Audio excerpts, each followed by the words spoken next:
Hi, welcome to Jump into Nature Journaling. So today we're going to explore parsnips. Parsnips are a root vegetable. They look a lot like a carrot. Um, you can find them at the local grocery store. And I'm using an image out of rareseeds.com. I also get their catalogs. You can get a free one or go to the whole seed catalog, which I've recommended many times. And you can get these gorgeous images, but if not on their website, they have on the rareseed.com, you can find the images that I'm using today. But what I like about this is you can also compare, let's say, cucumbers and discover different types of cucumbers for your nature journaling. So parsnips are generally white with some tinge of color. They look like a carrot, as we said. They kind of taper to a point, and they have usually some greenery on the top. You can also notice that there's these uh, viney kind of lines that go around to give it some color. So that's what I explored. When they're sliced, this one's a little bit small. There's kind of like a circular ring. So I just kind of hand drew these, but if you're new to drawing and you get the image, you can copy it and try and trace it.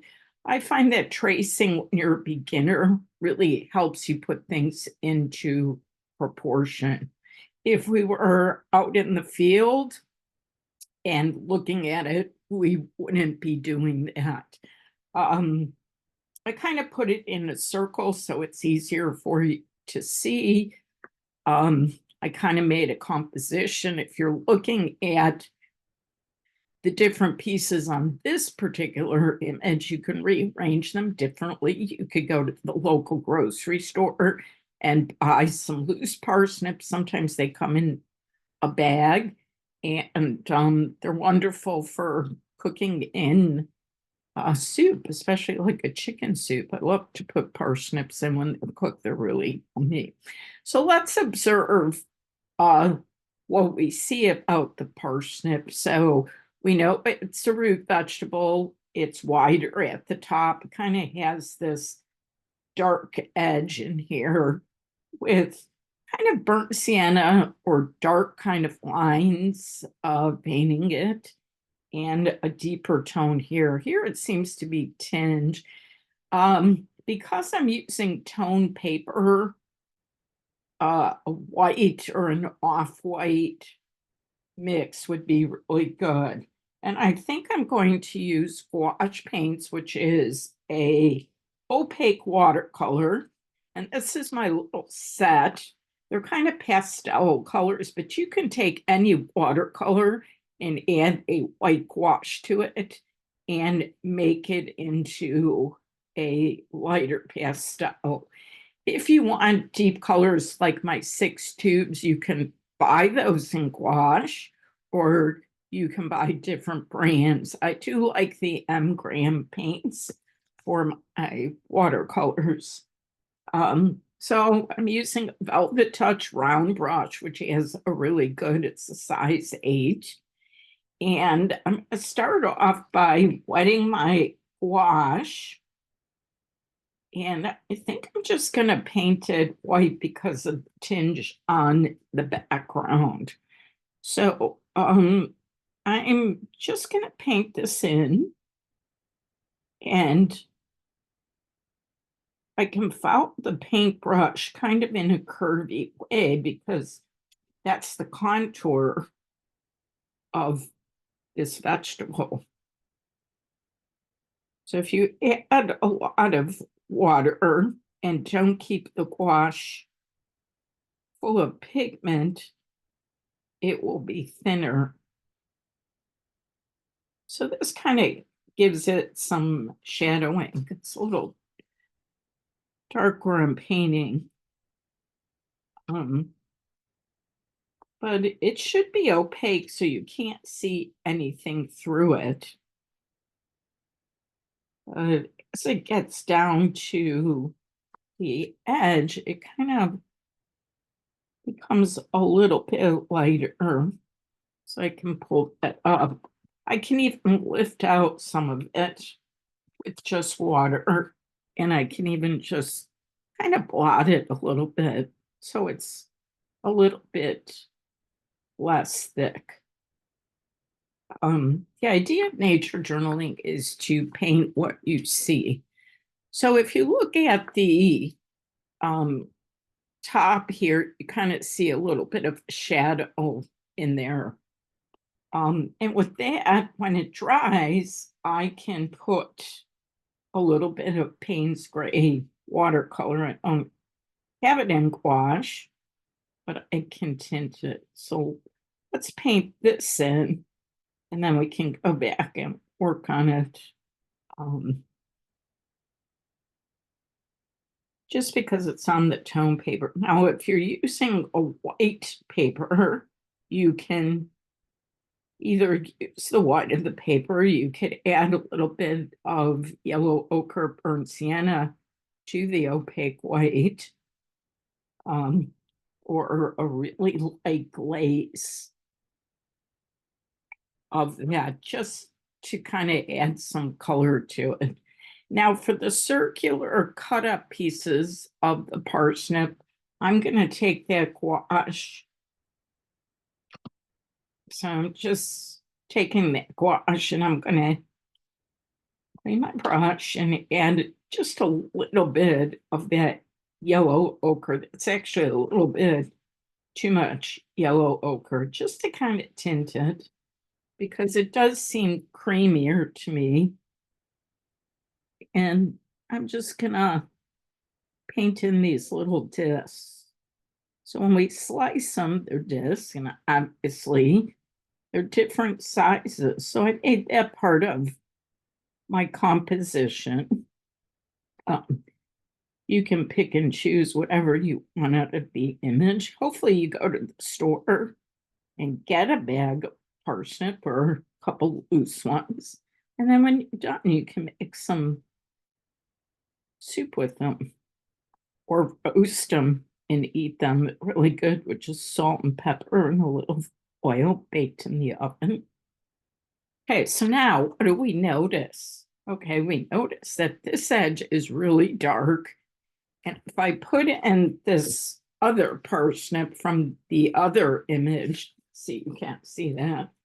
There's some green stems. It's a little white towards the bottom. You can mix up some, it's kind of a brighter green. It's not an olive green. So with your watercolors, you can take your cool yellow and your phthalo blue and make a pretty bright green. And that's a really pretty green. And just paint that in. Make sure the wash is dry, because it doesn't really work as good that way. Excuse me. And I'm going to just lift up a little bit of that paint. I'm going to even add some gouache in it, just to give it a little bit of color change. You could add a little bit of blue to either darken your green or some yellow to change it up if you want. But we're observing that, and so we're okay. So this is pretty dry. I'm going to take a smaller brush. Now you could do it with a pen and ink. You can do it with a brush pen. And I'm just taking some Paynes gray, a little fluid, but more pigment than water. And then it's almost like there's an edge. Now, if it's too thick, it's not going to spread on the paper. But just kind of creating that really dark edge on the back there. I do see a little dark spot there. Put that in. And then going back to the little fibers or lines, I don't know what you call them botanically, but I'm going to take some burnt sienna and a thinner brush, and notice that these lines come from around, kind of curving around, which gives it kind of a three-dimensional kind of look. I can also take my brush and kind of lift it with water a little bit to, if the lines are too harsh, because some of them are a little bit thicker than the others. And they seem like they're coming pretty close around the edge, but some are a little closer. And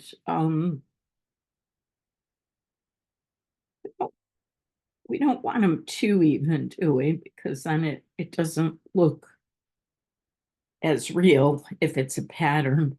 Now on this side, they seem to be a little bit darker, maybe a little Paynes gray in there. So I'm gonna first put this in. A few of these look really close together, which really breaks up that pattern. And then I'm going to take some Paynes gray and kind of add, and it seems like it's a little bit deeper, could be a little shadow, maybe. Lines kind of coming down. And then when I get kind of at that bottom curve, it seems like there's a lot more burnt sienna there. And on this side, it seems like it's really a very light brushing, thinned out of some burnt sienna. So sometimes we, without having the parsnip in front of us, we don't know if it's the shadow because it's a photograph. So if you get that parsnip from the store, it'd be so much better for you. Put some color in there. So that looks really curved and great. I could even add a little bit of phthalo blue. See a little bit here just to give it some color. And then we do the one behind it. So looking at that image in the catalog, which I don't have posted for you, but I can show you, this middle one really just has those lines on the left side with maybe a tinge of burnt sienna on the edge. So we're observing what we see. And I'm just going to go back to my burnt sienna and kind of follow the pattern a little bit.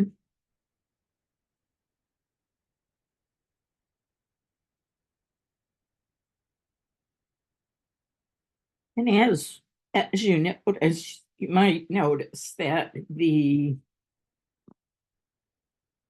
kind of curve up that way and kind of they're going a little bit more down as it comes closer to us.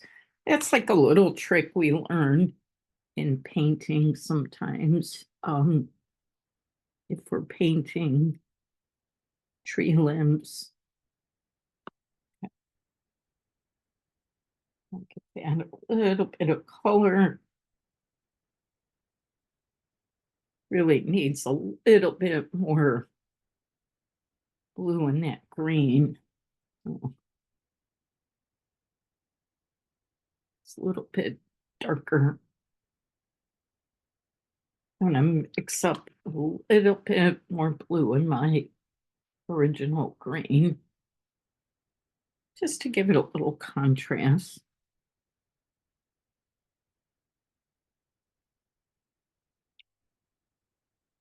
And because it's wet, it's bleeding. So let's see if we could just lift it up with a little paper towel. There we go. So I can see it.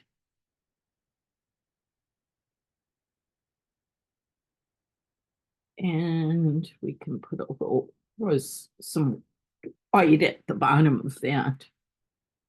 So it's just a drop, just to show some little bit of light.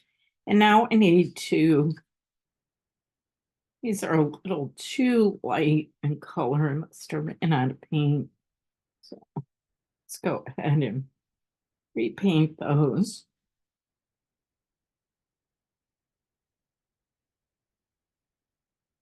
And then what do we notice that brings out these radishes is it's looks like it's under some dirt or some pebbles. You could leave some white spots if you wanted. Well, let's tuck in some dark color to kind of bring that out. So I'm just going to use my Paynes gray and just kind of blend that in, kind of patting it down. Doesn't have to be perfect. I'm just using, let's see, oops. I'm going to use a bigger brush with which will hold more water. And just I'm going back and forth, just kind of blending it in, just to bring out the radishes a little bit more. Just to give it maybe some texture.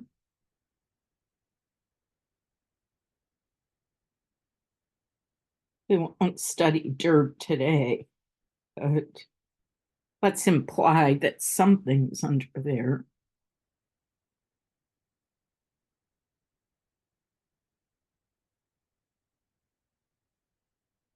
And maybe a little bit more.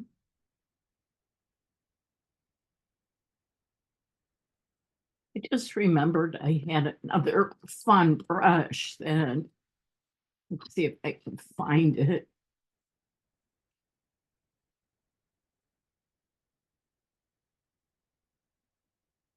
Well, doesn't want to be found right now. So let's quickly just blot that around. And you can already see that the parsnip is just really popping out there. And you can always go back and add it when it dries and go on top of it. You can even add some white opaque if you want to get that texture in there. Okay, and then I'm going to go back and I think I'll take my thinner brush. Still not quite as yellow as I wanted it. So I'm going to go back, add some yellow ochre to my white. I wanted it a little bit creamier. There we go. Maybe from being cut, it seemed a little bit creamier in the photograph. And I think that's another great reason to look at these photographs, but if you can get the fruit, vegetable, or plant that you're working from. And I'm gonna, still a little wet, but just gonna make kind of a fine line.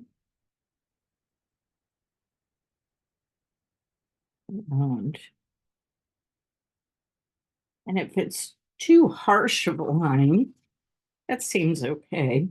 Clean your brush with water and just soften it with a clear water. Don't have any paint on it. I always wipe my brush on a paper towel in between. Okay, so that kind of gives me an image of the parsnip. And then for my nature journal, please, I'm gonna just write really big parsnip.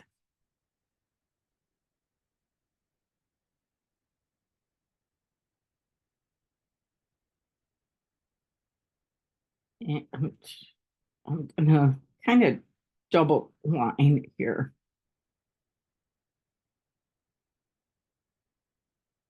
Just to add something to it.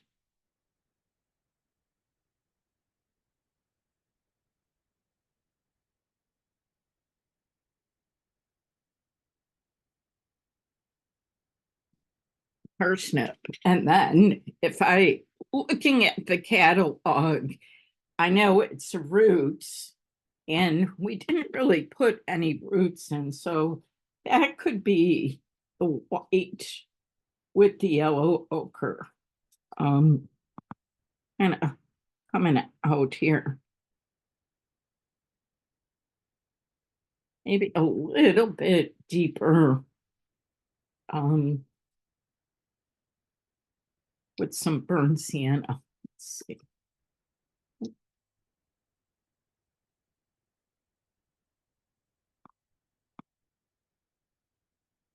That's a little better. I could even take my line and I could add that to it. Just maybe on one side, a little broken line, just so it kind of stands out a little bit. And these pens are great too. Just gives me a little bit more edge. Take that burnt sienna. I see there's a little bit of any color there.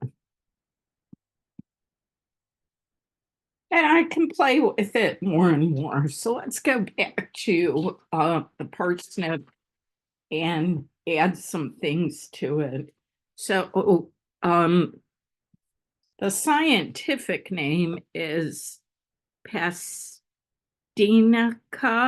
So Pastinaca.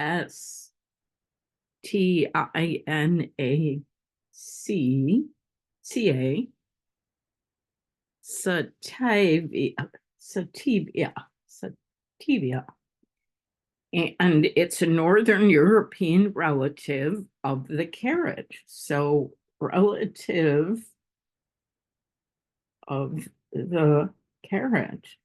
And before I started, it reminded me of a carrot. So I'm going to put reminded me of a carrot. So I could put maybe a couple carrots here, maybe. And I could put those with a little orange. Maybe you'd want to draw a bunny or something like that. Parsnip roots are long, white, and after a hard frost or two, they're mild and sweet. And sometimes you could add with this maybe a recipe that you have, any information that you learn, like here it says, allow plenty of space, plant 8 to 12 inches apart. You know, I was just thinking if I cut these where these lines like rings are, is that, you know, is that an important piece to the image or not? Um, so I think that's good. So the other thing I could do as I'm studying parsnip roots is I have this ingredients book, but it's wonderful because it has lots of things that are similar. So these are all root vegetables. So if I was studying root vegetables, I could add these, like potatoes, I could add these to my drawings. Here's a daikon radish, a white radish, and I could build up my page to having more things in my journal book. So I hope you enjoyed this. The first of, I'm going to put jump into nature journaling.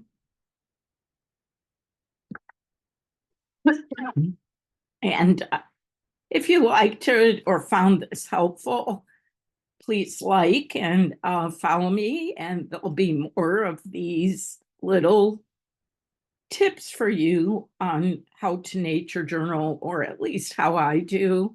And hopefully you'll find this helpful in the future. Thank you so much.